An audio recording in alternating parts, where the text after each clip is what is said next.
Okay guys, you can go ahead and take a seat.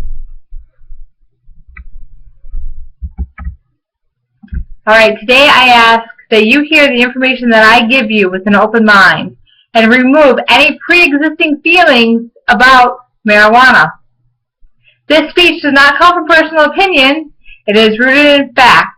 And by the end of this presentation, you will understand why we should decriminalize the use of marijuana. Through decriminalization, we will free up resources to deal with more serious crimes. There is more harm in the simple criminalization of marijuana than the drug itself.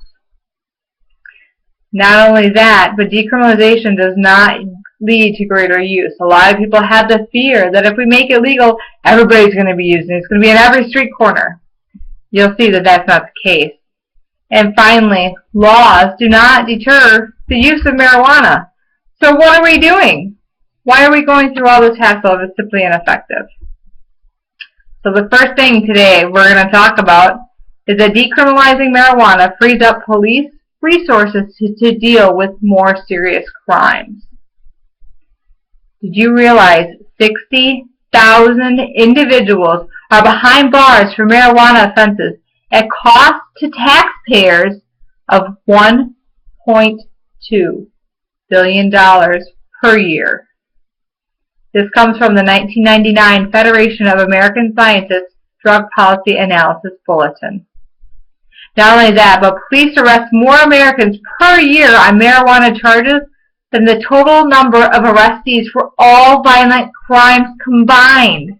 This includes murder, rape, robbery, and aggravated assault.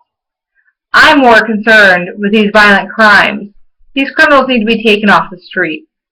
People don't need to be tied up worrying about small increments of marijuana. And of course, not only that, more than 734,000 individuals were arrested on marijuana charges in 2000. 88% of those arrested were only charged with marijuana possession. So they weren't burglarizing somewhere, they weren't causing a fight or disturbance, they simply had the drug in their possession. Think about this.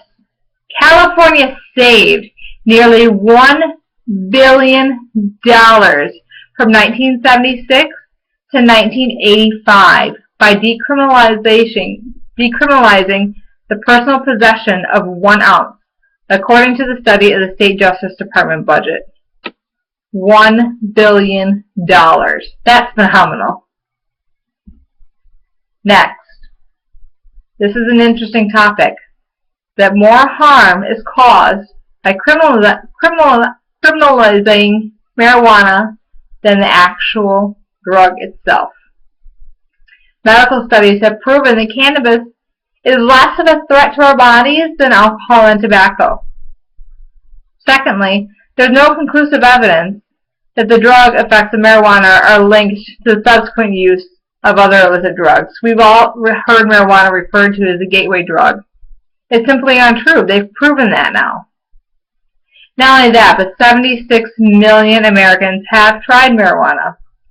The overwhelming majority didn't become regular users, or try other illicit drugs, or suffer any serious health effects.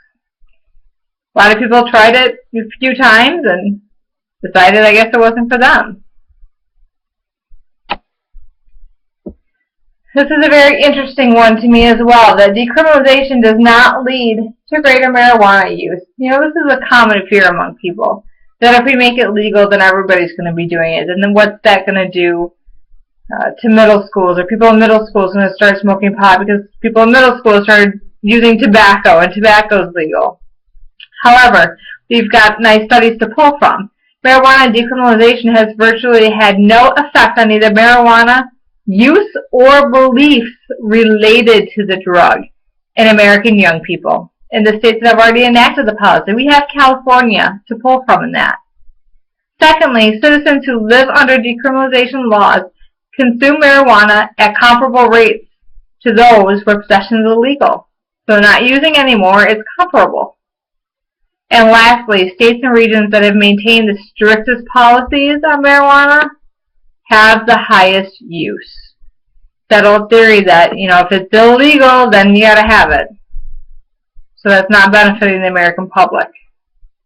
My last point for our topic today is criminal laws prohibiting marijuana possession do not deter use.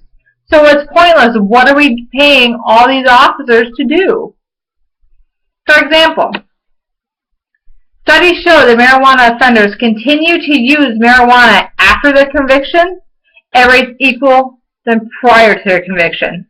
So they get caught with a drug, they pay their fine, do their time, whatever they need to do, and they're back to using it at the same rate. Also, marijuana users believe they're not going to get caught, so the fact that it's illegal isn't a deterrent to them.